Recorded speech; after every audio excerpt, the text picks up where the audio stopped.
Yay! If you're not ready, I don't know about the voice. you can decide you want to do something else because that's what we're doing tonight. It's okay. Yes, if she gets the Get mentally prepared. What's that? Okay, that's what that is.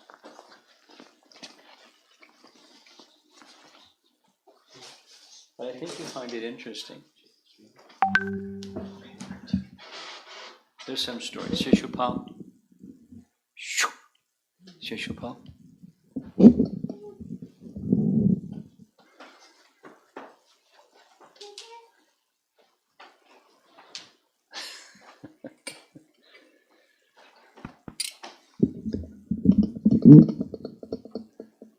Look at this. We're only 2 minutes late. Jaya Radha Madhava Kunja Vihari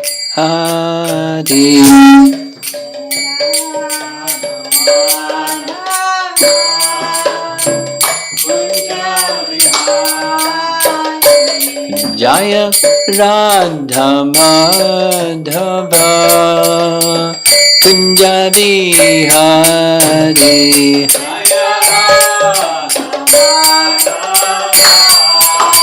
Kunja Vihari Gopi Jana Balabha Girivardhari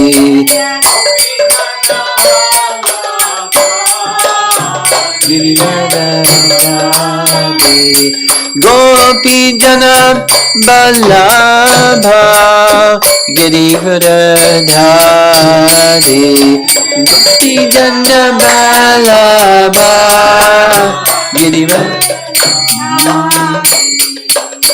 Jasodhanandana Brajajanarandana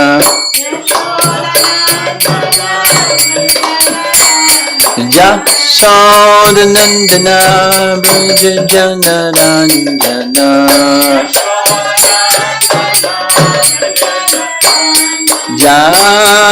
Jamunatira Vanachari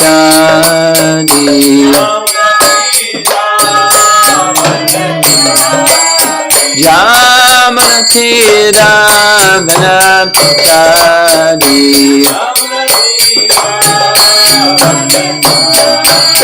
Jaya Radha Madhava Kunja Vihari Madhava Kunja Vihari Jaya Radha Madhava Kunja Vihari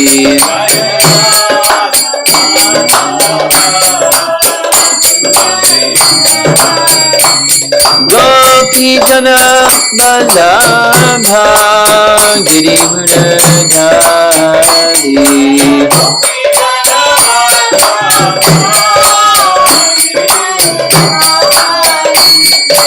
Gopi Jana Balabha Girivardhari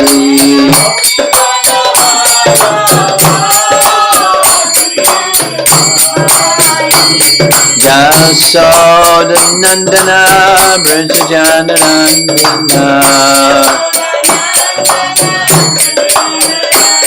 Jasodhanandana Brajajanarandana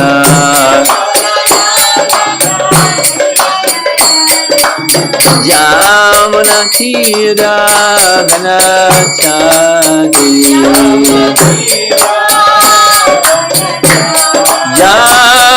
Jamunatira Vanachari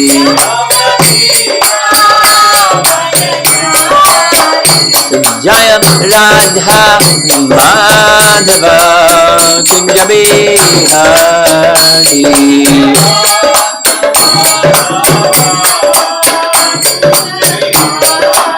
Jaya Radha Madhava Kunja Vihari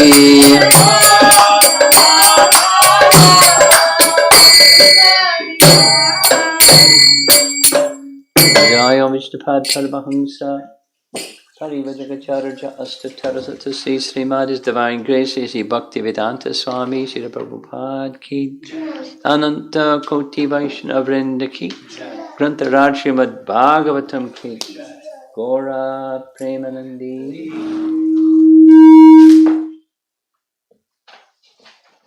Om Namo Bhagavate Vasudevaya. Om Namo Bhagavate Vasudevaya. Om Namo Bhagavate Vasudevaya. Om Namo Bhagavate Vasudevaya. Tomorrow is special day, right? It's Wednesday. It's the Shinga Chaturdasi. Very good. So that means today is the Trayodashi, right? Trayodashi becomes before Chaturdasi. Tuesday comes before Wednesday. So this is the topic in anticipation of the Shinga Chaturdasi is the topic of the whole canto.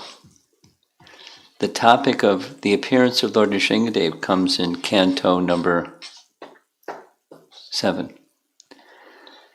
And canto number 7 comes right after canto number 6. And in the end of canto 6, there's big battle between demons and demigods, and Lord Vishnu comes and helps the demigods, and the demigods are victorious, which is nice. It wouldn't be so nice if the demons were victorious. But at the beginning of this chapter 1 of Canto 7, Maharaj Parikshit, this is what we discussed yesterday. Maharaj Parikshit asks a question. Why? Samoham sarva bhuteshu na me dveshosti na priyaha. The personality of Godhead is samoham, sama aham. He's equal to everyone. And na me dvesha, he doesn't feel dvesha or negative feelings towards anyone. And nor priya, positive. So how come he's taking the sides of the demigods? Looks like he's partial, but he's supposed to be impartial. I'm puzzled. Can you please explain?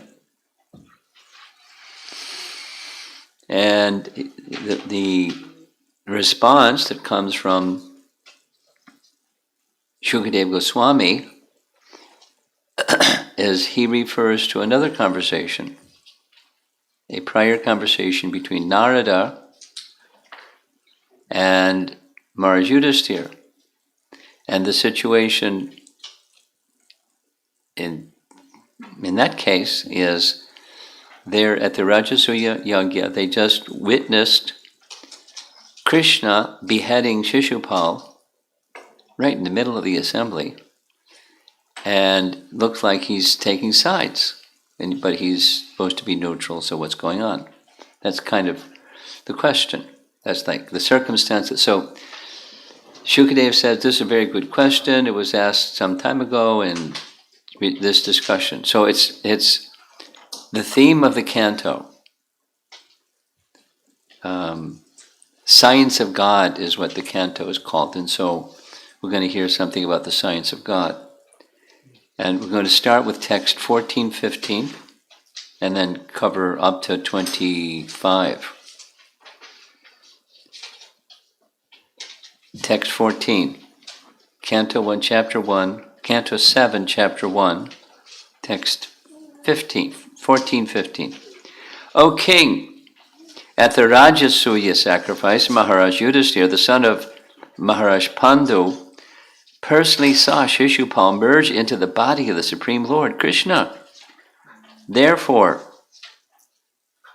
struck with wonder, he inquired about the reason for this from the sage Narada, who was seated there. While he inquired, all the sages present also heard him ask the question. Text 16. Maharaj Yudhisthira inquired, "It is very wonderful that the demon Shishupal merged into the body of the Supreme Personality of Godhead, even though extremely envious. The Sayuja Mukti, this Sayuja Mukti is impossible to attain for even great transcendentalists. How then the enemy of the Lord attain it?" Prabhupada's purport: there are two classes of transcendentalists, the Gyanis and Bhaktas. The Bhaktas do not aspire to merge into the existence of the Lord, but the Gyanis do. Shishupal, however, was neither a Gyani nor a Bhakta, yet simply by envy of the Lord he attained an exalted position by merging into the Lord's body. Certainly this was astonishing, and therefore Maharaj Yudhisthira inquired about the cause of the Lord's mysterious mercy to Shishupal. So, in case you've ever wondered, now you're going to know, because the verses and commentaries explain. In the verse, the word ekantinam is used, and ekantinam means persons who are unattached to anything. And then that's Vishwanath Chakravarti Thakur. Jiva Goswami says ekantinam means the best of Gyanis, as in the following quote. This is 1.4.4. This is describing Shukadev. His son, Vyasadev's son, a great yogi, seeing all things equally, fully realized in Brahman, with mind concentrated on one goal, having dispelled ignorance, hid himself from the public and appeared to be a fool. In his Bhakti Sandarbha, Jiva Goswami writes, citing this verse, Yudhisthira, text 16, 17, and 18. Now we haven't gotten that far yet. We're only at 16. It is astonishing that the envious Shishupal attained Vasudeva. This attainment is difficult for even unattached persons. Vasudeva is difficult even for the great Gyanis or Ekantinam. It was not possible for him to attain the Lord because normally such persons go to hell. Quoted in the next verse, 17. "O sage, we desire to know. King Vena fell to hell through the Brahmanas for criticizing the Lord." And his commentary is from 7.1.17. Vena fell to hell, Tamasi. After much suffering in hell, it is said that by the influence of Prithu's birth from his body, he attained a good destination.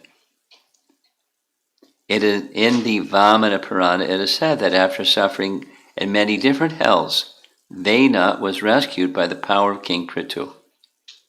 I didn't know that before, but now we know that. Shishupal is described in the text 18, which we're going to be reading shortly. From his childhood, when he could not even speak properly up until now, evil Shishupal, the son of Damagosh, was envious of Krishna.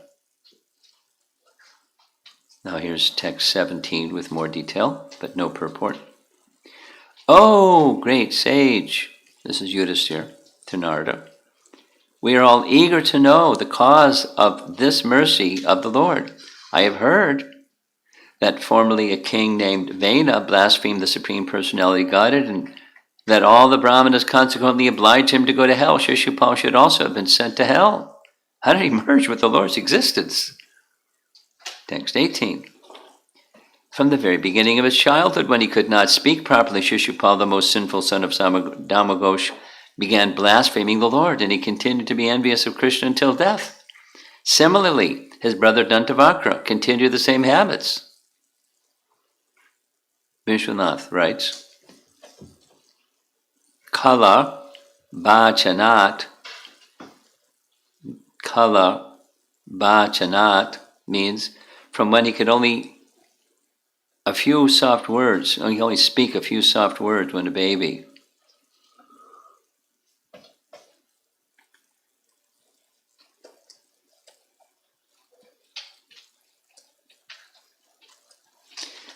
And Jiva's Kramasandarbha says essentially the same. His criticism of the Lord was an imitation only. Becoming Dantavakra was also according to the Kumara's curse. So we're going to hear some more about this question. When they were doing those things, were they thinking we're just devotees doing those things for the Lord, or were they actually evil-spirited? Going to be touched on. Text 19. Although these two men, Shishupal and Dantavakra, repeatedly blasphemed the Supreme Personality Godhead, Lord Vishnu, or Krishna, the Supreme Brahman, they were quite healthy. Indeed, their tongues were not attacked by white leprosy, nor did they attain the darkest region of hellish life. We are certainly surprised by this. Purport. Krishna is described, this is Prabhupada's purport. Krishna is described by Arjuna in Bhagavad Gita 10:12 as follows. Param Brahma Param Dhamma Pavitram Paramam Bhavan. You are the Supreme Brahman, the Supreme Abode and Purifier. Herein this is confirmed. Vishnum Yad Brahma Param Avyayam. The Supreme Vishnu is Krishna. Krishna is the cause of Vishnu, not vice versa. Similarly, Brahman is not the cause of Krishna, semicolon. Krishna is the cause of Brahman. Therefore, Krishna is the Parabrahman. Yad Brahma Param Avyayam. Because Param Brahma is used in the verse, so that's why that discussion, Vishwanath says Parabrahman means Krishna. And here's something interesting from Brihat Bhagavatamrita. Brihat Bhagavatamrita, Part 2, Chapter 2, Text 100, where it describes, now we're going to go into the philosophy part. The Supreme Lord by nature, this is the text, the bestower of ecstasy, creates such unlikely situations to delight his devotees by showing them the greatness of devotional service. And the commentary reads, when the finite self has been perceived in its true form, someone may argue, there remains no opportunity for mistakes and suffering. So, when the concentrated embodiment of the Supreme Truth, the Personality Godhead, infinite, has been perceived, how can faults and unhappiness possibly continue unabated? In the current verse, the sage Pipalayana clears this doubt. The Supreme Lord Narayana can do what is supposed to be impossible. Just as he can perform such a miracle as causing fire to give up its nature of emanating heat, he can hide his nature of giving joy to the entire universe. His reason for doing this is to demonstrate a particular feature of the glories of devotional service, namely, although bhakti, like the Lord himself, naturally emanates ecstasy without fail, only the Lord's devotee relishes bliss. The non-devotees taste the opposite feelings. When the Lord reveals this aspect of the glory of devotional service, those who are dedicated to him become enlivened, because they know that such examples will ultimately attract everyone to the bhakti process. How can the Lord make the essential character of his devotional service disappear? After all, fire can never stop giving heat. That may be true, but the Personality Godhead has manifold inconceivable energies, and by their arrangement, even when the Supreme Lord becomes visible, only persons endowed with pure devotion can taste ecstasy. Others cannot perceive it. Thus, we find that sometimes very advanced devotees express their approval of the fear, pain, and other such emotions suffered by non-devotees. This is elevated devotees say that's good. As Sri Yudhisthira said in connection with Shishupal and Dantavakra. This verse. Although these two men repeatedly blasphemed the Supreme Personality Godhead Lord Krishna, the Supreme Brahman, etc., we are most certainly surprised they didn't get leprosy of the tongue. Devotees like Yudhisthira approve of severe punishment for enemies of the Lord who indulge in criticizing and abusing the Lord, because the terrible fear and agony the offenders suffer in reaction severe as effective counteraction, prayaschitta, for their egregious sins, and in the end the offenders gain the highest benefit by becoming devotees. That doesn't explain how Shishupal got a good situation, but it's the astonishment that expressed here by Yudhisthira. How come he didn't suffer? Like, it would have been good for him. Although the idea is, as fire, as the heat capacity of fire may be taken away by the Supreme Lord, although heat's nature is fire's nature is heat. The Lord's presence in front of non-devotees, they should experience bliss.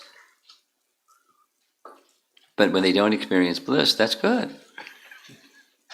How come he got this good result? So, next text, this is text number 20. How was it possible for Shishupal and Dantavakra, in the presence of many exalted persons, to enter very easily into the body of Krishna, whose nature is difficult to attain? Purport. Shishupal and Dantavakra were formerly Jain Vijaya, the doorkeepers of Vaikuntha. Merging into the body of Krishna is not their final destination. Listen to this. For some time they remained merged, and later they received liberation. Sarupya and Salokya.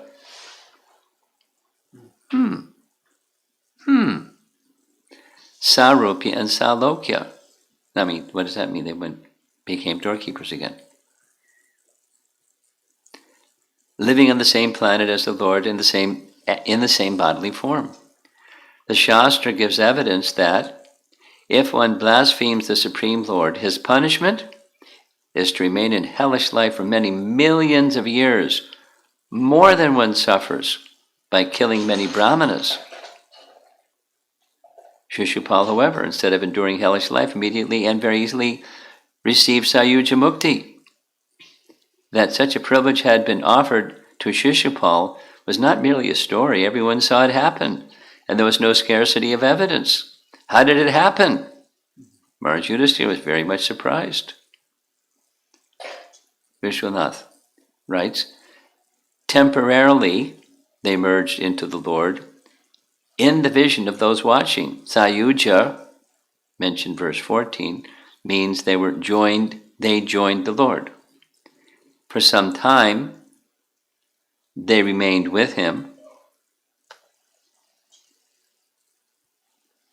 and then they attained Sarupya. Yudhisthira would hear of Dantavakra's liberation from Narada later, because it did happen later, but it is expressed in the past tense because he understood Dantavakra would die. While others watched indicates that the impossible was proven by witnesses. So the stage is set for some profound answer. Text 21. This matter is undoubtedly very wonderful. Indeed, my intelligence has become disturbed, just as the flame of a candle is disturbed by a blowing wind. Oh, Narada Muni, you know everything. Kindly let me know the cause of this wonderful event. Purport. The Shastras enjoin from Mundaka Upanishad, Tadvijnanartam Sagurum Eva Abhigachat, when one is perplexed by the difficult problems of life. To solve them, one must approach a guru like Narada or his representative in disciplic succession. Maharaj Yudhisthira therefore requested Narada to explain the cause for such a wonderful event. Vishwanath writes, "My intelligence wavers as the result of this event. Tell me the most astonishing cause, since you know everything." And then Krishna says, "What causes your intelligence to waver? Tell me the cause of their joining the Lord." And here's an essay and a little short article where Prabhupada discusses this. Still more clearly, it is explained in Laghu Bhagavatamrita by Sanatana Goswami as follows, quote, "In the Vishnu Purana, a question was put by Maitreya to Parashara as to how Shishupal merged into the body of Sri Krishna, although he could not do so in his previous births as Hiranyakashipu and Ravana, even though he was made to enjoy opulences more estimable than those enjoyed by the denizens of heaven." Sri Parashara replied as follows, "When Nrsingadev appeared," that's tomorrow, we're celebrating. "When Nrsingadev appeared before the demoniac king Hiranyakashipu, the latter could not recognize the Lord as such, but he took him as some powerful living being in the shape of man and lion combined. Neither could he think of that form of Godhead, being infuriated by the mode of passion, but only because he was touched by the Lord while being killed. In his next birth, he obtained the body of Ravana, a powerful demoniac king who was master of all interplanetary kingdoms. For this reason only, although he met personally the personality of Godhead, he was unable to obtain liberation on account of his mind being deluded away from the form of Godhead due to his being attracted to Sita in the mode of lust. When he therefore met the personality of Godhead face to face, he could not recognize him as the Supreme Lord, but he took him to be a powerful man only. So again, he was killed by the hand of Godhead, and for this reason only the same soul of Hiranyakashipu became a powerful king in the body of Shishupal." This is Prabhupada. As a descendant of King Chedi, he inherited immense property and kingdom. In this birth, he was able to recognize Vasudeva Krishna as the personality of Godhead, but on the account of his enviousness towards Godhead for many births, he was unable to eradicate the feeling of animosity towards the Lord. That's important. As a result, he could not live without thinking of Krishna in all his activities of his life, namely, while eating, sleeping, traveling, sitting, and thinking. In fact, he was always compact in thought of Krishna's beautiful form. When he used to call him by ill names, at that time also he was absorbed in thought of Krishna. So up to the time of his death, he was able to chant the name of Krishna, as well as think of Krishna in the mode of animosity, and therefore, in the last moment, he was favored to see the Sudarshan Chakra. And in the rays of it, he could realize the Brahmajyoti of the personality of Godhead. This indirect realization, even though it was made possible in inimical ways, made him liberated from all material impurities at once. And being thus killed by the Sudarshan Chakra, he merged into the body of the Lord. Unquote. That was the reply of Parashara to Maitreya. It is to be judged here what may be the destination of the devotees.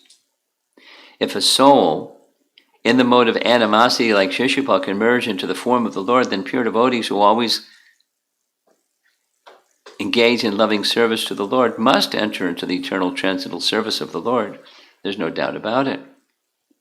Now again, coming to the point of Hiranyakashipu not becoming liberated even though he was killed by the Lord, Jiva Goswami puts his arguments as follows.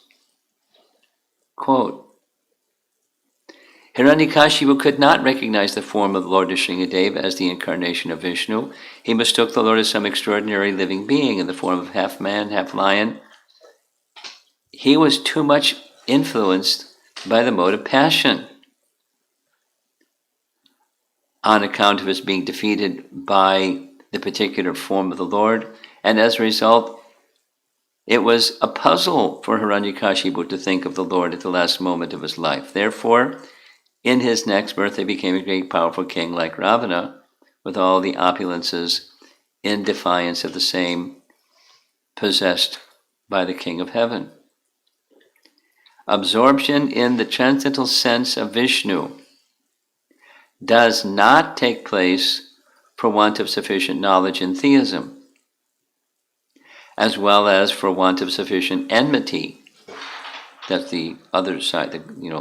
There's good about being envious when you're thinking of the Lord. That's not recommended, but that's better than just being ignorant. If one is cognizant that his enemy is the personality of Godhead, then that sort of cognition faculty helps him more to liberation than impersonal vague idea of absolute truth. The thing required is complete absorption. I put it in real big letters. The thing that is required is complete absorption. One cannot attain such stage of absorption by impersonal way of thinking. Personal thinking, even in the status of an enemy, causes absorption more easily than thinking. This fact is corroborated in Bhagavad Gita also, that the impersonal way of attraction is more painful than the personal way of attraction, although the supreme truth is both personal and impersonal. By absorption only can one be freed from all the material infection, and that means liberation. On account of such paucity of absorption of Hiranyakashipu, he was not liberated from material bondage, even though the Lord was present before his eyes. Unless we have, therefore, perfection of knowledge about the Lord's name, form, qualities, etc., we cannot see God, even he is present before us. In this body of Shishupal, he was cognizant of Krishna as the Supreme Personality of Godhead, and he knew it also that in his 2 previous births he was killed by the Personality of Godhead. This fact of being killed twice by the Personality of Godhead made him more inimical towards Krishna. This enmity was so tense and acute that Shishupal remained always absorbed in thought of Krishna, and indirectly he was benefited for uttering the holy name of Krishna. As a result of this chanting of Lord Krishna's name, King Shishupal was able to visualize the 4-handed form of Godhead, Sri Vishnu, and he recognized him as the Supreme Lord. On account of such absorption into Krishna, for constantly thinking and singing about him, even though some psychic actions were unfavorable, he, Shishupal, became totally freed from material infections. And the demoniac tendency being completely removed, he was able to see the Brahmajyoti from the Sudarshan disc flung by the Lord. and he got salvation, being merged into the body of the Lord. Special instruction on this statement is to be understood in the fact that the primeval Lord, even though he is thought of in absorption constantly in the mode of animosity, gives salvation to his enemy, and what to speak of his servitors, constantly engaged in transcendental loving service.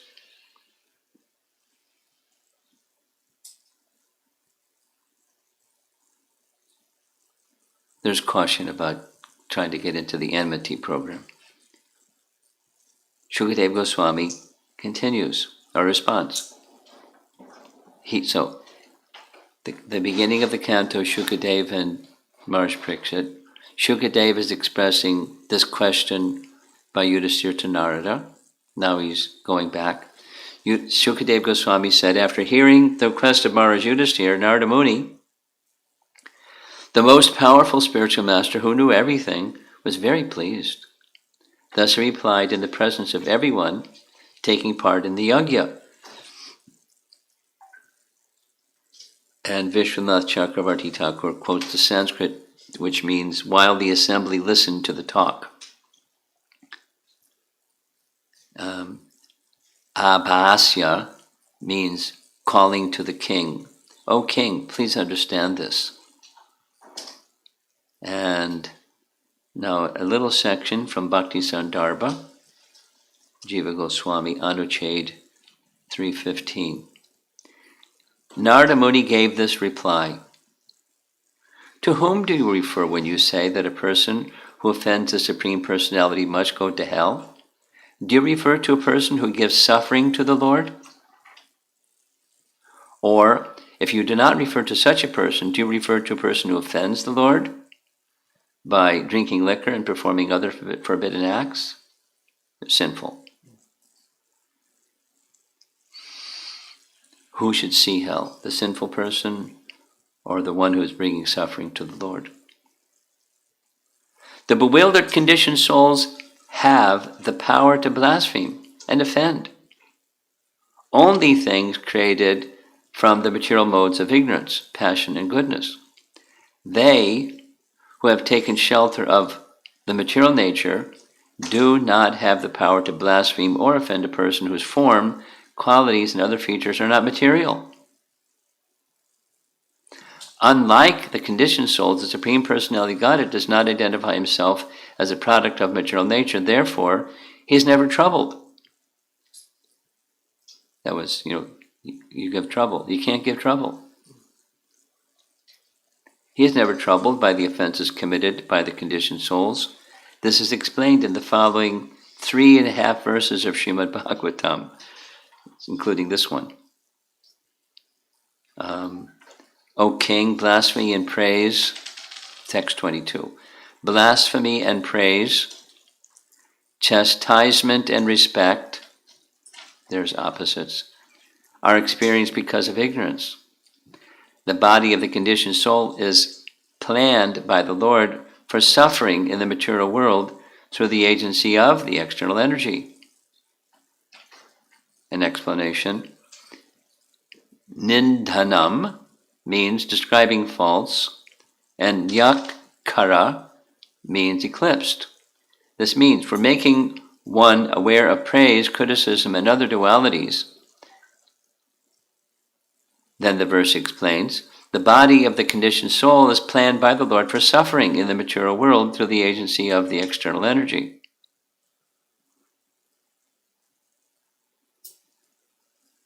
The great sage, this is next text, 23. The great sage Naradaji said, O king, blasphemy and praise, chastisement and respect are experienced because of ignorance.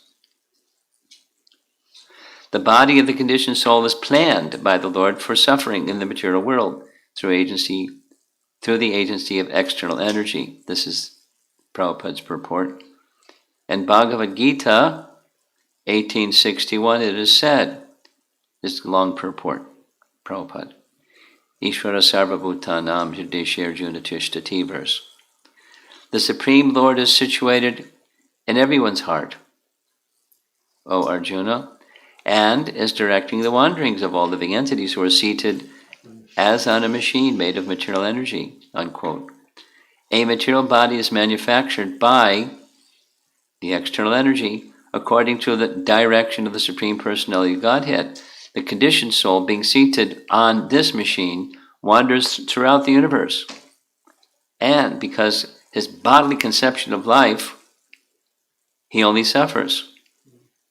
Actually, the suffering of being blasphemed and the enjoyment of being praised, the acceptance of a good welcome or chastisement by harsh words are felt in the material conception of life. But since the body of the Supreme Personality of Godhead is not material but Satchit Ananda Vigraha, he is unaffected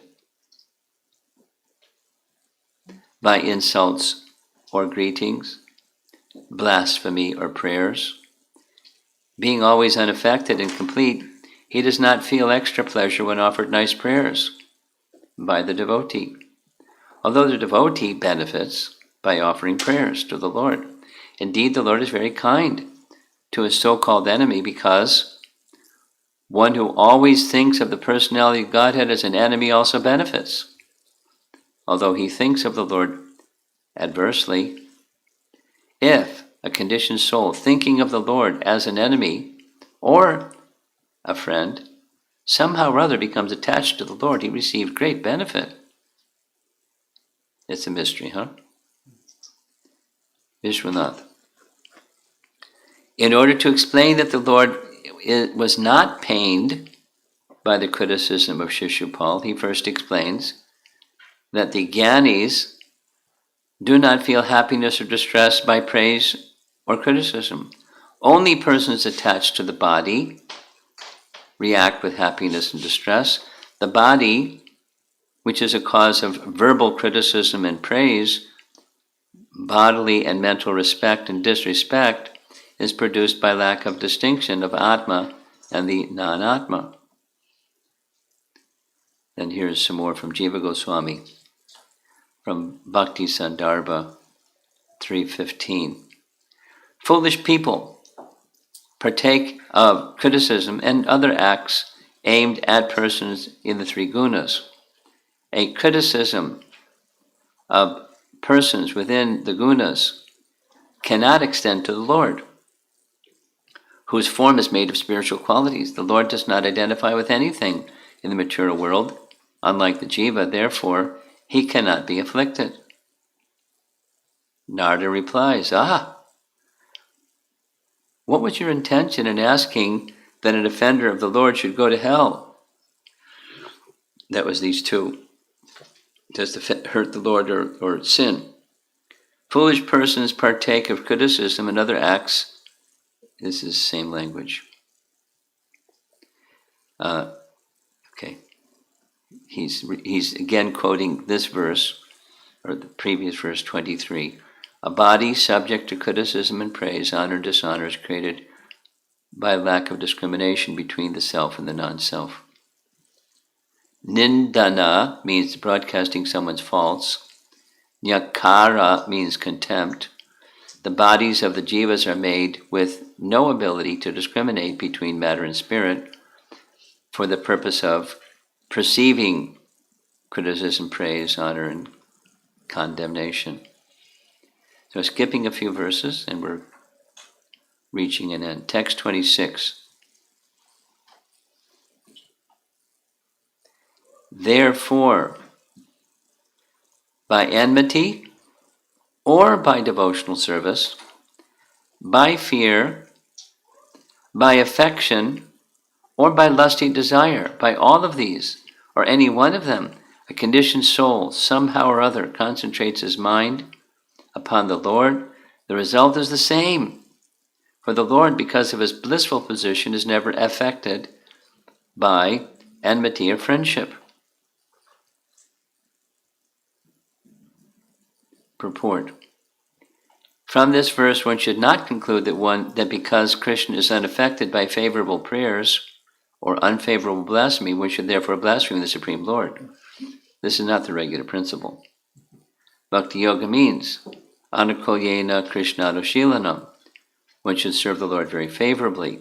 This is the real injunction.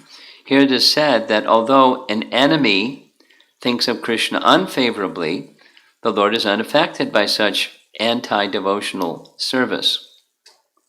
Thus, he, Krishna, offers his benedictions even to Shishupal and similarly inimical conditioned souls. This does not mean, however, that one should be inimical to the Lord, towards the Lord. The stress is given to the favorable execution of devotional service, not purposeful blasphemy of the Lord. It is said, Nindam Bhagavata Shrinvans, etc.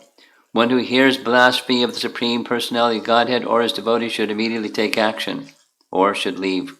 Otherwise he will be put into hellish life perpetually. There are such injunctions, therefore, as a regular principle, one should not be unfavorable towards the Lord, but always favorably inclined towards him. Paragraph. Shishupal's achievement of oneness with the Supreme Lord was different because Jai Vijay, from the very beginning of their material existence, were ordained to treat the Supreme Lord as an enemy for 3 lives and thus return home back to Godhead. Here we go.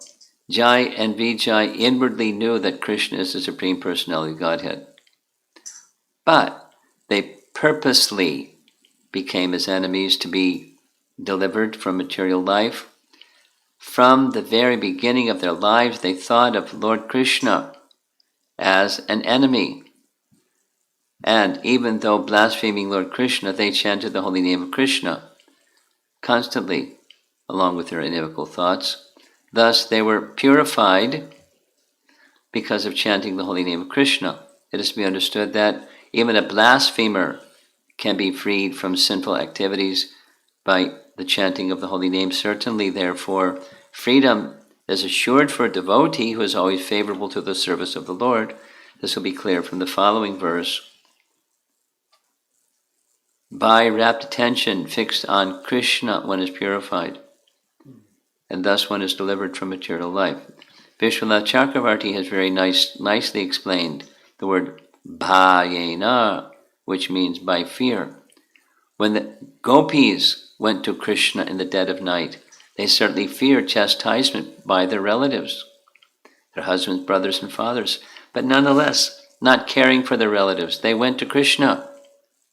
There was certainly fear, but this fear could not check their devotional service to Krishna. One should not mistakenly think that Lord Krishna must be worshipped in an inimical attitude, like that of Shishupal. Again, the injunction is anukul yasya, slightly different here, grahanam, pratikul yasya varjanam. One should give up unfavorable activities and accept only favorable conditions in devotional service. Generally, if one blasphemes the Supreme Personality of God, it is punished, as Krishna says in Bhagavad Gita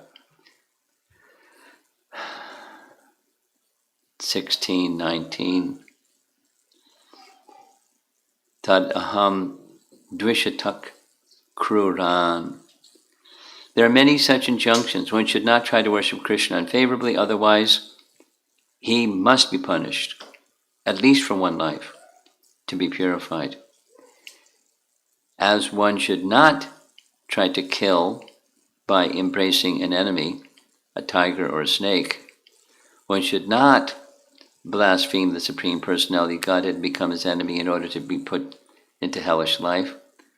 The purpose of this verse is to emphasize that even the enemy of the Lord can be delivered,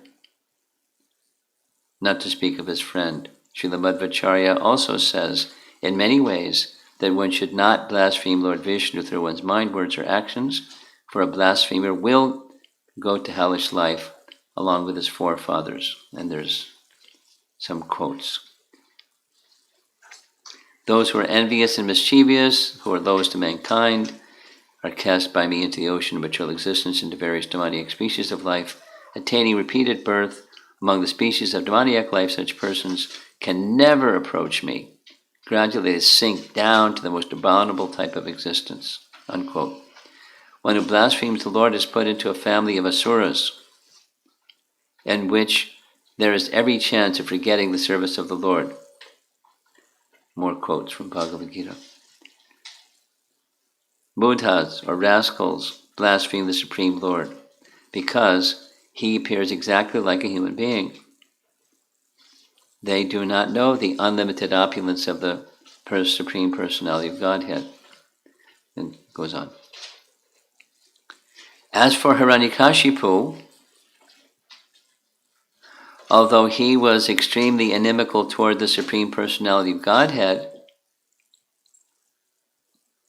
he always thought of his son, Prahlad, who was a great devotee. Therefore, by the grace of his son, Prahlad Maharaj, Hiranyakashipu was also delivered by the Supreme Personality of Godhead. Hiranyakashipu's chapi Bhagavan nindaya tamaha. The conclusion is, long explanation. The conclusion is that one should not give up pure devotional service. For one's own benefit, one should not imitate Hiranyakashipu or Shishupal. That is not the way to achieve success. And much simpler here is Vishwanath writes, one might wonder, what is wrong with criticizing the Lord since it does not affect the Lord in any way? The criticizer will generate bad karma for himself. That is stated in the scriptures. One who hears blasphemy of the Supreme Lord or his devotee should immediately take action or should leave, otherwise he will be put into hellish life. This is true. There are two types of criticism: favorable and unfavorable. The favorable type of criticism is transformed into prema, or is a transformation of prema. And he gives a reference from the gopis. Like a hunter, Ram cruelly shot the king of the monkeys with arrows. Because he was conquered by a woman, he disfigured another woman who came to him with lusty desires. And even after consuming the gifts of Bali Maharaj, he bound him up with ropes as if he were a crow. So let us give up all friendship with this dark complexioned boy, even if we can't give up talking about him. So that's favorable criticism. This is a spurt of light from the crest jewel of prema, not attained by anyone except the gopis. Unfavorable criticism has two types. That was favorable criticism. That arising from absorption in the Lord, and that which does not arise from absorption in the Lord. The first type takes place in Shishupal. The bad karma created by his criticism was destroyed immediately by his absorption in the Lord. By Bhakti Yoga, he attained a neutral condition. How's he engaged in Bhakti Yoga? Anyway, and then attained qualifications for Vaidhi Bhakti. That is now described in 7 verses, the coming verses. The meaning of the first statement in this verse, therefore, is, since the Lord is not pained by criticism, and the sins of the criticizer are destroyed by that absorption, the mind should concentrate on the Lord with absorption as an enemy. Nirvairena means without enmity. With Bhakti Yoga, it refers to parental or other relationships mentioned in as sambandha in verse 31, this chapter. Okay. One should not see the Lord differently at all. One should directly see him according to one's emotions. However, in the case of those who have enmity or fear, because these two, this is played upon in these verses, these two emotions, enmity and fear towards the Lord, because who was fear? Kamsa. And enmity was Shishupal. The word means, quote, either of these persons having hatred or fear does not see himself different from the Lord, unquote. By attaining Sayuja, they realize themselves non-different from him. One statement can have a different meaning according to a difference in the person in question. Little tricky analysis, but so there's favorable criticism and there's unfavorable criticism. And the unfavorable one is like Shishupal. One of the categories is Shishupal. His mind was absorbed in Krishna. And others are just, their mind is not absorbed in Krishna, they're just criticizing. The mind should become absorbed in the Lord by continuous enmity or by bhakti or conjugal feelings.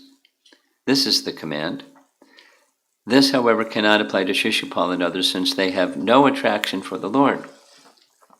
There's enmity. One cannot also explain this as an order for other persons to have enmity towards the Lord, seeing the example of Shishupal and others, since it is impossible to make a command to a devotee to do something unfavorable to the Lord. It is said, Anukul Yasha, we are hearing Sankalpa, Grahanam, Pratikul Yasha Varjanam. Those who surrender to the Lord accept what is favorable and reject what is unfavorable for the Lord, nor does continuous enmity directed towards other people by Shishupal generate absorption in the Lord. For this is contrary to thousands of contrary statements. Quotes some of them. Almost done. One should also not say that continuous enmity for the Lord after producing genuine attraction for the Lord will not produce hell, since the genuine attraction did not occur in Shishupal. One should also not say that this is an arrangement for persons other than Shishupal, since one cannot find action directed with enmity to the Lord in all the rules of Scripture. Paragraph. His enmity certainly created absorption in the Lord. By understanding that the Lord would kill him, he heard, saw, and respected the Lord, just as a person, understanding that a tiger or a snake will kill him, becomes absorbed in that animal with fear, and not with any other object. Continuous enmity. Anubandhena. What type of enmity is necessary? Anubandhena should be there. And this produces complete absorption in the Lord. One who has continuous enmity has absorption in the Lord. Weak enmity is excluded.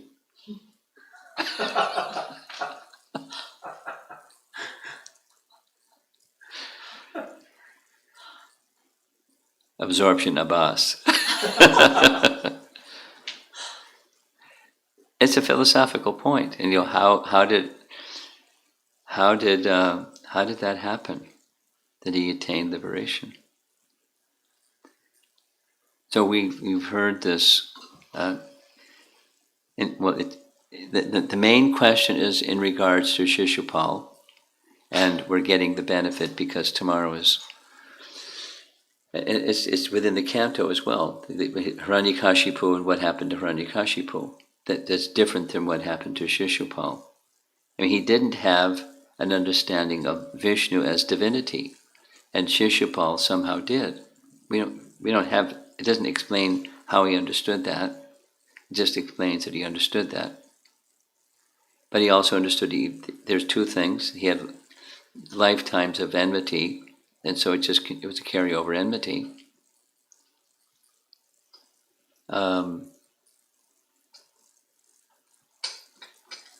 And he knew he was going to be killed by the Lord, whereas Ravana and Hiranyakashipu didn't. So even he knew he was going to be killed by the Lord. Look what he did in the public assembly, vilifying 100 times.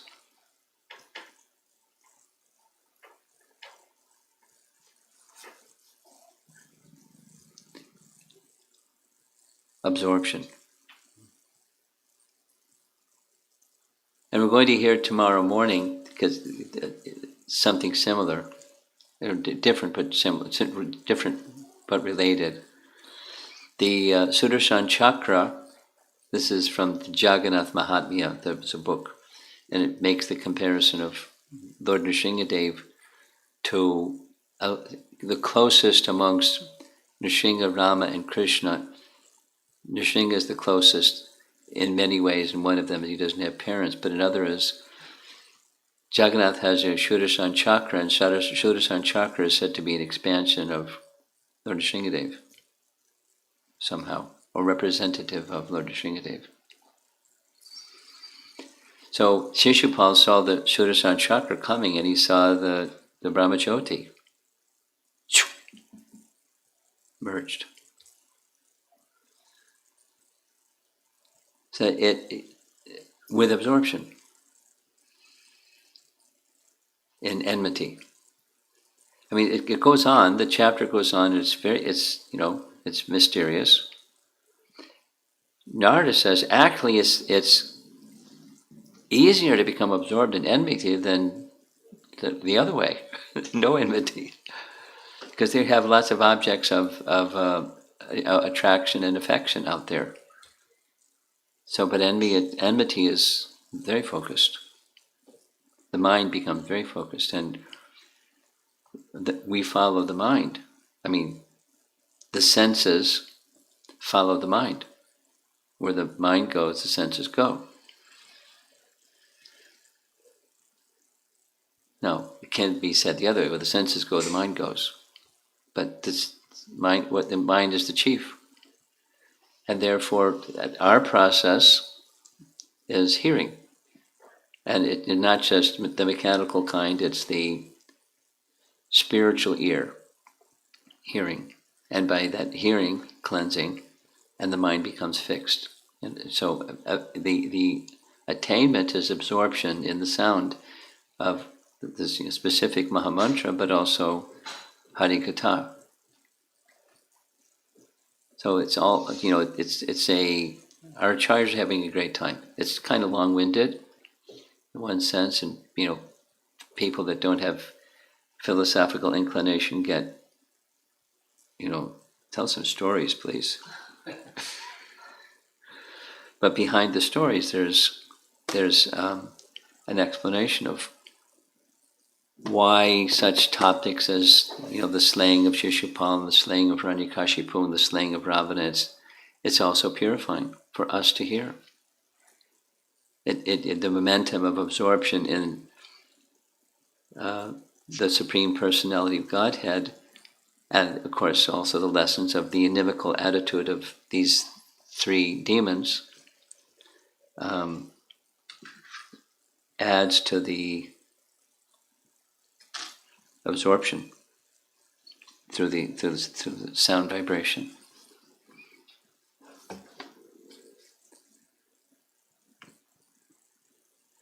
So just step back a little bit.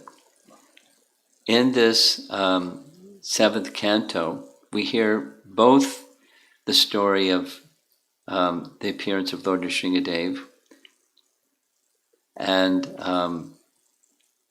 the prayers of Prahlad.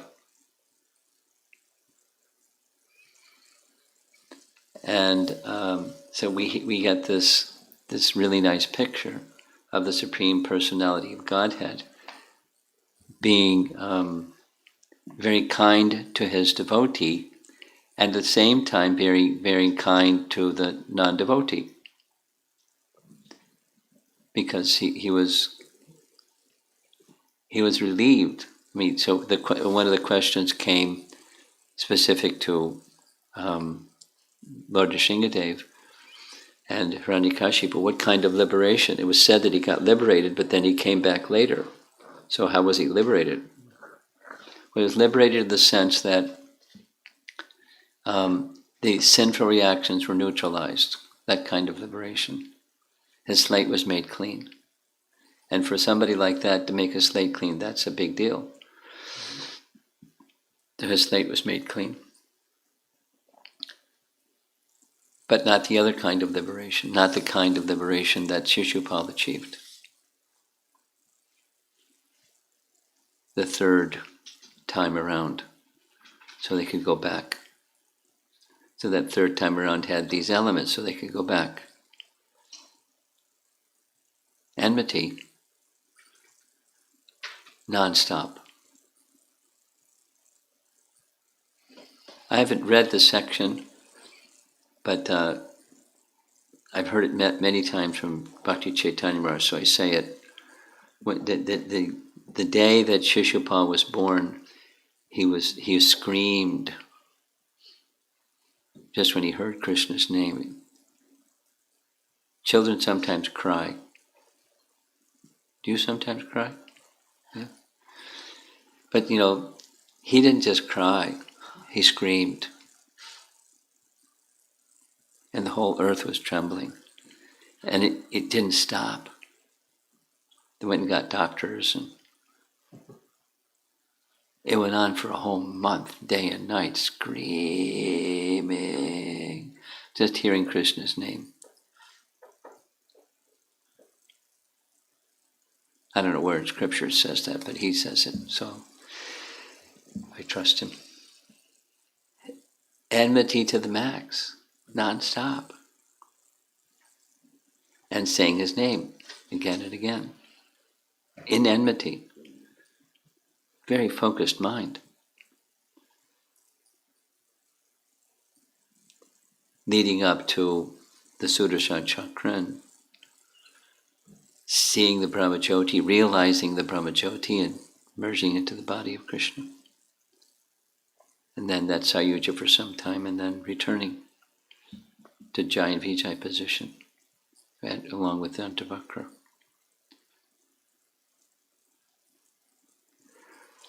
So Hiranyakashipu wasn't so fortunate.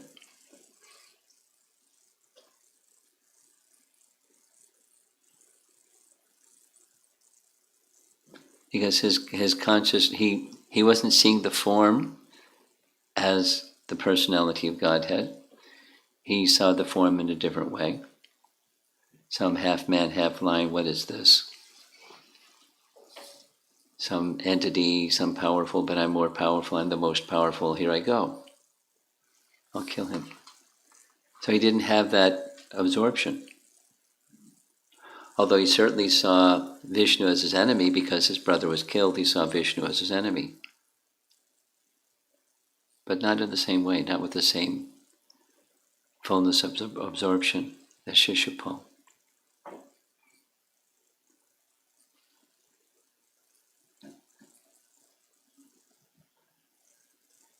Okay, so let's see if there's some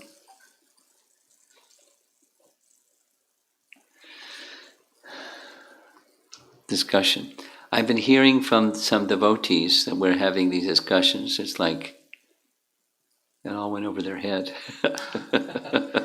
What was all that about? But let's see what our discussion is. It's purifying just to hear. It's the Bhagavatam and our great acharyas, and we're meant to understand some things. Krishna doesn't have a material body, so he cannot be offended, because offense is for those who have a material body, they make offense, and those that receive it feel offense. He has no contact with anything material. He's not feeling any of those things. Although he speaks as if he does, but he's just reciprocating with the mood of the person, the devotee, the non-devotee. So let's see if there's discussion. Any in the room here? You have something?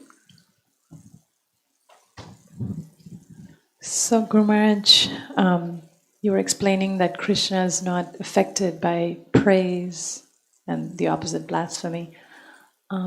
And yet we see the prayers of Prahlad Maharaj please Lord Nrsimhadev beyond the pleasure that he obtains from the prayers of the demigods. Yes.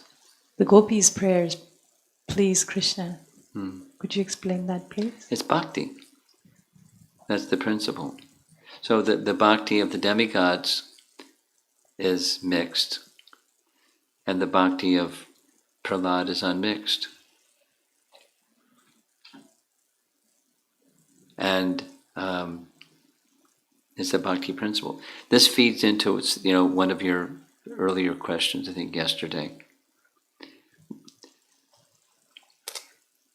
Forget exactly how you worded it, but is how important is it that we are thinking in terms of bhakti when the Lord will reciprocate with our devotional prayers. So anyway, it's the quality of love, and even the quality of love of the gopis or the residents of Braja surpasses that of intimacy-wise. It surpasses that even of Prahlad. We're in thin ice if we start saying, this one's better than that one, because pure devotee is a pure devotee is a pure devotee, so we don't start speaking in demeaning terms of a pure devotee. But the intimacy of different devotees may be greater than others, and that intimacy of love is reciprocated with by the Supreme Lord. He finds that most appealing. But there's all rasa within the Supreme Lord, not only way over on this side. There's everything. Okay, so I'm over answering your question. So there was a statement, anti-devotional service. Yeah, I don't know. I've never heard that one before. And is it a correct understanding that Krishna is displeased with blasphemy, such as we see, Lord Chaitanya is displeased with Jagai and Madai.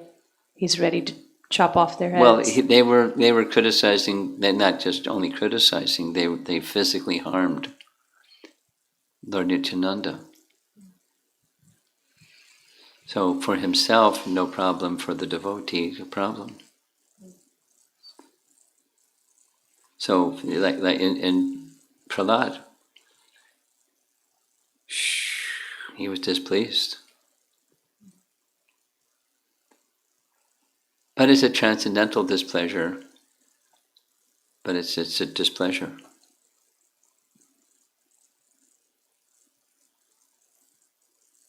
And at once Lord Chaitanya's displeasure was mitigated by the appeal of Lord Nityananda. And I won't forgive them unless they... So there was some condition in his anger subsiding. The transcendental anger. And then they made then it was over. Then Lord Chaitanya said to the people, never criticize them for what they were in the past. They're now devotees. Don't look back upon their past. Don't speak like that. And then to Jai Vijay, don't do these things again. And they didn't.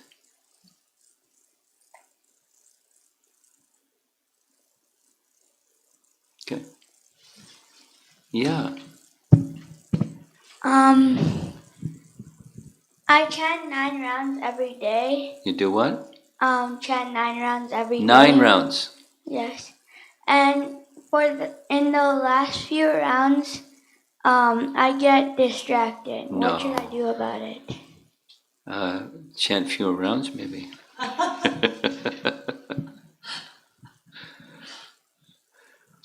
No. I was teasing you. Don't take that seriously.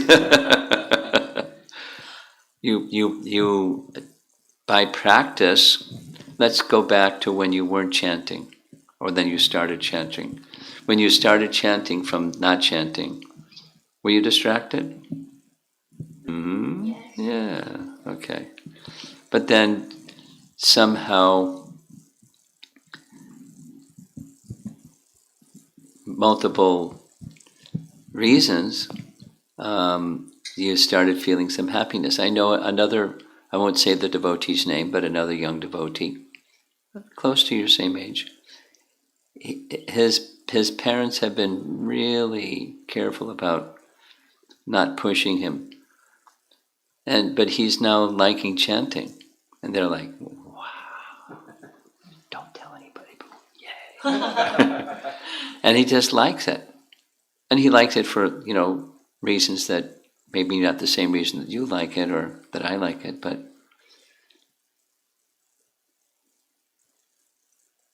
I mean, one of the things that he said to his parents is, all that schoolwork, just like my mind gets all wrapped up in the schoolwork and I don't have to think about that stuff.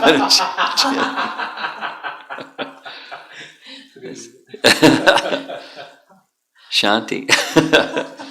And, he likes chanting, that he likes the experience of connecting with Krishna instead of, moving material stuff. But, anyway, I'm sure there's something else going on besides that one. The distraction has to do with layers of contamination and layers of contamination, and more layers of contamination and more layers, and there's lots of contamination. So because you've been born in a devotee family, you've got a head start. Who knows what you were doing your last life, unless several lives, and so you are where you are, and there's still more contamination. So that's the cause, and what to do is you continue cleansing.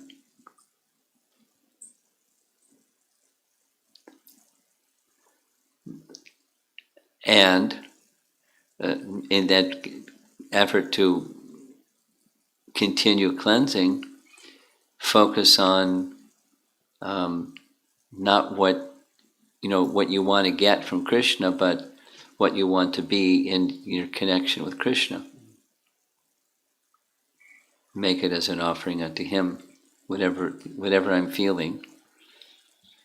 I mean, we're in Chicago, and it's maybe you like it in the cold. Some people don't like it in the cold. But it's cold, so you just it's cold.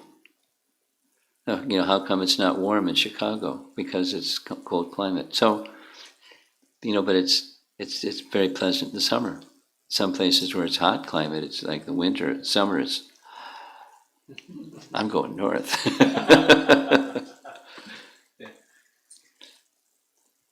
You know who Ambarish Prabhu is? Henry Ford's grandson that helped build the TOVP. You've heard his name? You know who Henry Ford is? You've heard Ford Motor Company? Yeah. Okay. Henry Ford is the man who started the Ford Motor Company. And his grandson is a Hare Krishna devotee. And he inherited some of the wealth of the Ford family. And he lives in Florida. And it's really hot in the summer in Florida.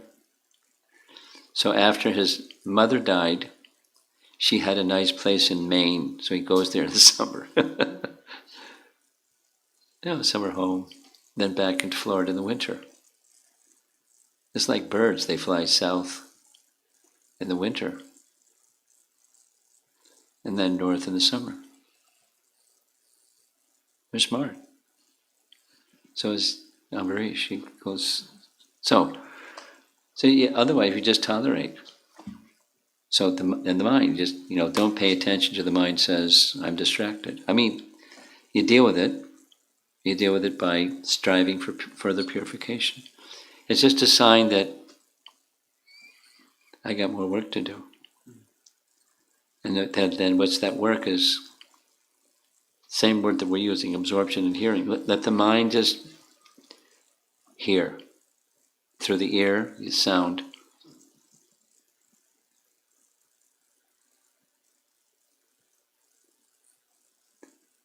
While you're doing that, there's distraction. Continue, and gradually the cleansing and becomes absorption instead of distraction. Just through cleansing, through hearing. No? Okay. Okay. I have a question. Okay, go ahead. So the situation with Shishupal is, first of all, I'm even though I've studied this section before, I've never understood this way. this way, that the absorption in Krishna, in fear and in enmity, is what led him to liberation, whereas Hiranyakashipu and then after him Kamsa, Ravana. Ravana did not. And then the question I had is, I think I recall you speaking from Acharya commentary that as the Sudarshan Chakra was coming towards him, he saw the Brahmajyoti, Yeah, he or realized, at least it says that. and he became purified through that, Yeah, like instantly. Seemed like instantly. That was a little confusing because consciousness purification generally is a well, he was chanting Namabas in derision. It's one of the forms of Namabas. That's what we're doing. Not the same, not derision kind, but distracted kind. Namabas. So he was sins were being, the purification was taking place even then. And by constant remembrance, in enmity, purification. It wasn't like, but there was an event that helped carry him the rest of the way. So even in our lives, even though we may not be, we may be distracted as we are today, at the end of life, there's a potential to even go all the way Yeah, yes. by the special mercy. Mercy, yeah. I forgot to read some pastimes about Nrsimhadev, but go ahead. Go ahead. Give you some more. You have some online questions? Yeah, this. I'm sure there are. Yeah. Okay. This is from Sanchari Mataji. She says, it's a little long, so I'm try to encapsulate it. There are 3 different levels of devotees, and each have certain qualifications that allow for them to give criticism to those that are not necessarily below them, but those that they can extend their kindness to. For those that are correctly situated in the higher levels, the balance and the love embedded in that instruction or correction comes through. And we know this based on the relationship we have with them. Even among peers, this understanding comes from having a relationship. How do we react to those who we don't have a relationship with how do we react to those who we don't have a relationship with, who correct us without our reactions causing us to fall into the inimical category? And part 2, conversely, how do we keep the familiarity of those whom we have relationships with block us from receiving instruction properly? Well, somebody asked me this question in the last couple of days, in some email. And there's different things you can do. A lot of it depends on how much you, the person asking the question, or anyone else out there, is beyond the bodily conception of life. So one of the first things to do is, check yourself and see, am I in the bodily conception of life? And if you're feeling some discomfort when somebody said, it's right in the verses that we read. Due to ignorance, we'll feel hurt when somebody we don't have a relationship with says something, a point of correction or criticism or whatever. It's because of our ignorance that we feel that feeling.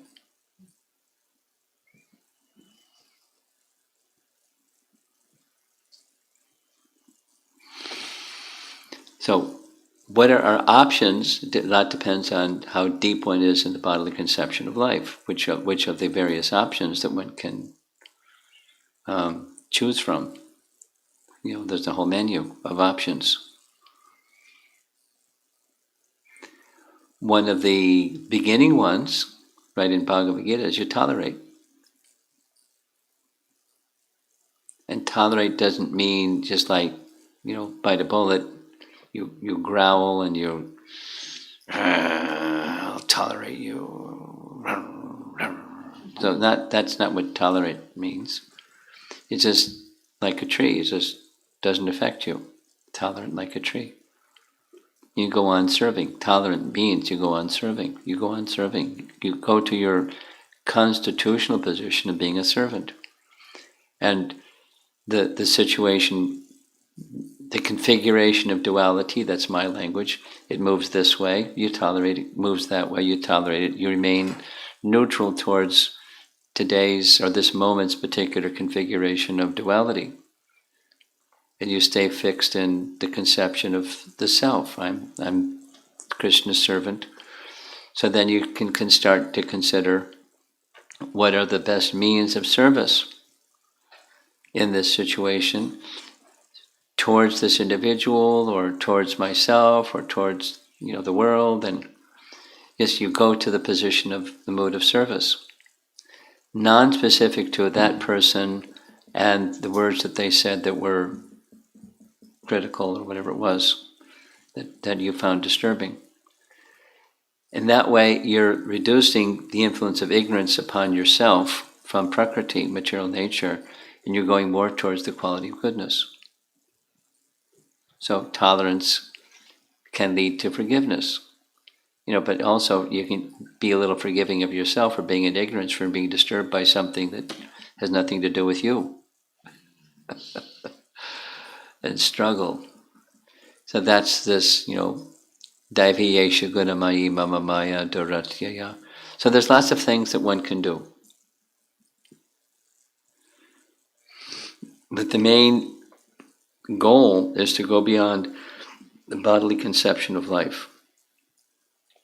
So I guess you can thank that person for helping you and your journey of going beyond the bodily conception of life. Thank you so much. But not in the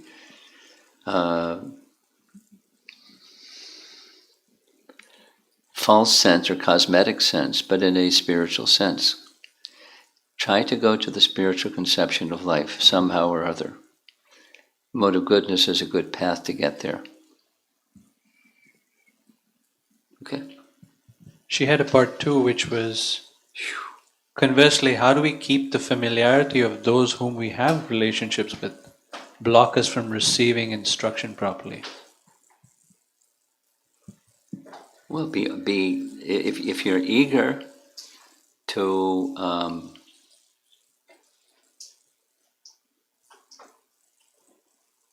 progress spiritually, and you have some well-wishers, consider your good fortune. The main thing is to consider they are your well-wishers, and it's good fortune you have well-wishers, and be open.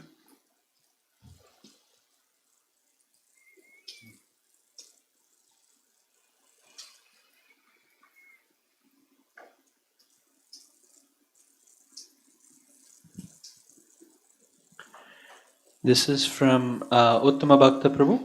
He says, Lord Narasimha Dev appeared in response to precise boons.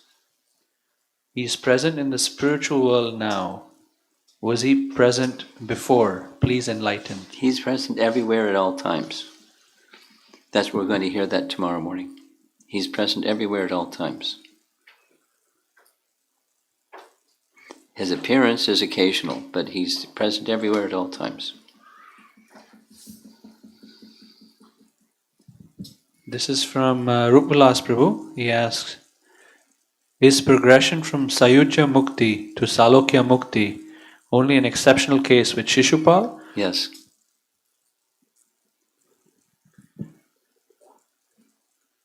And the last question that I have here says, it's from VC. I think this is Hari from Boston that was in Vizag. What does it mean that the Lord is equal to all, but deals differently? Isn't that contradictory in some sense? In normal experience, the way we deal with someone encapsulate what we feel for them. Well, his question is exactly the topic that we discussed yesterday evening and this evening.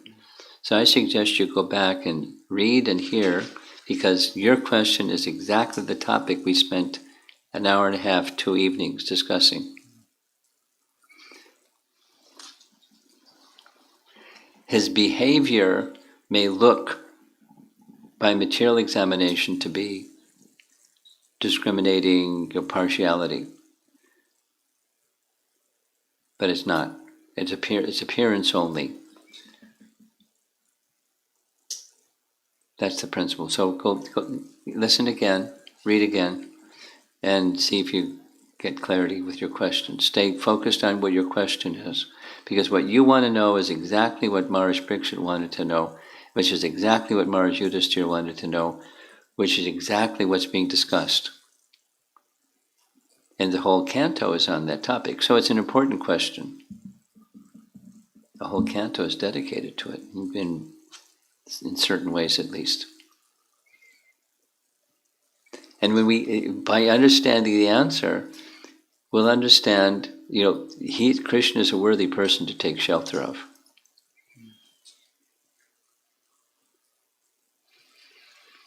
He's the best of persons to take shelter of.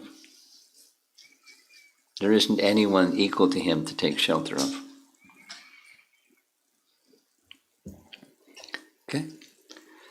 So that's it. I'm surprised. Yes, something further. I have several questions, Guru Maharaj.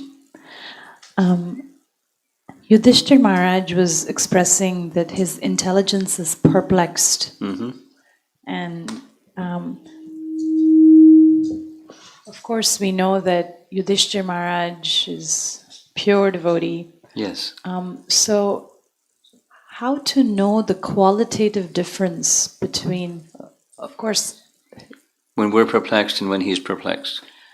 When we are perplexed and yet we are being faithful, versus when we're perplexed and where we're on the wrong track, where we're diverting from our position of faithfulness. Well, a simple answer, it's subtle, first of all. And you look at a thing over time, that's another. That is to say, is the perplexity a particular time, place, circumstance, or is it an overall experience? Another is, we're not yet pure, but so you're not asking, you say it positively.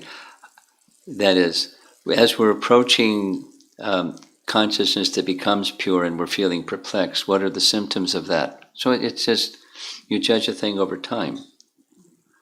It's something like the Apichet Sudaracharo verse, where bad behavior that's just circumstantial is different than bad behavior that's all the time.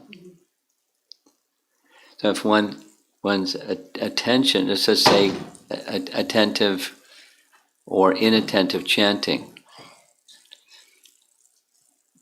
is there inattentiveness due to just material attraction, or inattentiveness is we are faithful, it's just there's more cleansing to be done. It's subtle, but how much effort, how much devotional, this is the bhakti principle, devotional effort is being applied consistently in the course of this morning and the next morning and the next morning and the next period of time.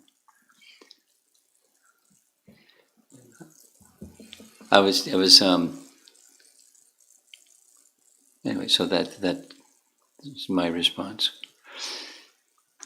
On Saturday, we had a little Western people, little Sangha, Zoom thing. And one of the devotees is kind of like the organizer of some others, and he's been chanting for 10 years. And he was describing what his chanting is like. And he wanted to know, is he doing it right? And I said, I've been chanting for 50 years. And he went, oh. So the real test is, this is responsive to your question. The real test is there absorption in the sound? Because you could say it in different ways, but absorption of the sound means many things. That if you're absorbed in the sound, the ear is absorbed, the tongue is absorbed, the heart is absorbed, and there's going to be some experience, without going into detail of what each of those things are. And that's the fruit of a sincere devotional effort over time. It's like your son's question about chanting 9 rounds, and some of them towards the end are more distracted than the beginning ones. So, over a period of time. And the refinement, am I making this effort to recalibrate once again and again and again and again the quality of intention? That's a devotional effort. Krishna is to be pleased. Is that bhakti force consistently being applied over time? And that's, a good barometer. And you see over time. You introspect and see over time. And then that ties into what your question was. And it's, we're in this fuzzy area because we're mixed. So move towards unmixed, and these are some of the standards of moving towards unmixed, of that perplexity that's due to different causes. Okay. I found it interesting that one of the births of Jay and Vijay is Shishupal and Dantavakra, because we usually think of Kamsa as the biggest demon of those times. I'm not aware of much about Dantavakra. Is there information? He's secondary, much like Kumbhakarna, the secondary. I mean, there's more about Hiranyaksha than about Kumbhakarna and Dantavakra. There's not a whole lot. I mean, I can't offer you much. I'm sure there must be something somewhere, but I haven't gone there yet. So I can't say much.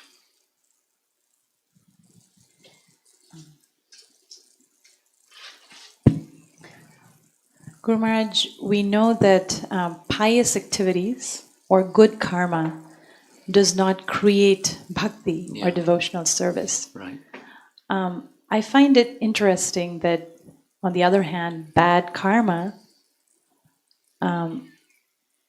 inhibits bhakti. Now, it's very natural, if we're doing, for example, sinful activities, of course, it inhibits bhakti. Yet, on the other hand, we know bhakti is completely transcendental, and we hear of how, we don't judge a book by its cover. There are great devotees that, look very ostentatious.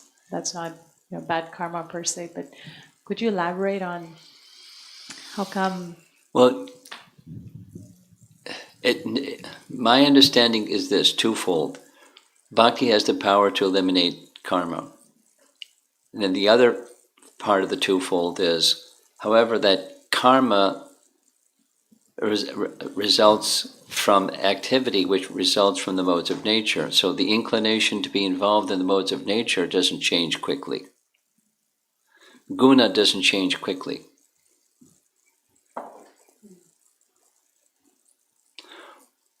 Like the prayaschitta process, and you confess and the sins are gone, and then you go and do it again. Why do it again? Because of the guna.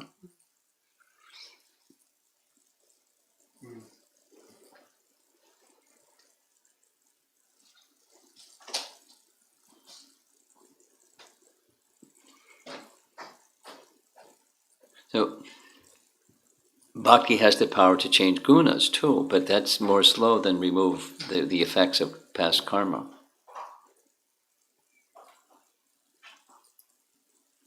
Okay. More online. This one. Okay. This is from Hemnand.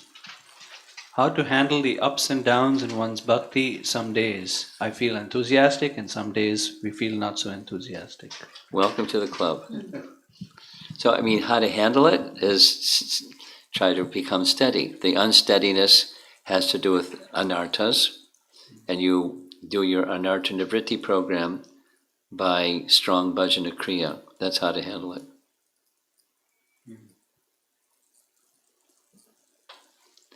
She's got another one. Did I understand correctly, Guru Maharaj, that it's better to be inimical to the Lord and absorbed like that rather than being an impersonalist? Yeah. I mean, not that we're striving for Yeah, either that's of those. better to be absorbed in the Lord one way or another than just be an impersonalist. Yes.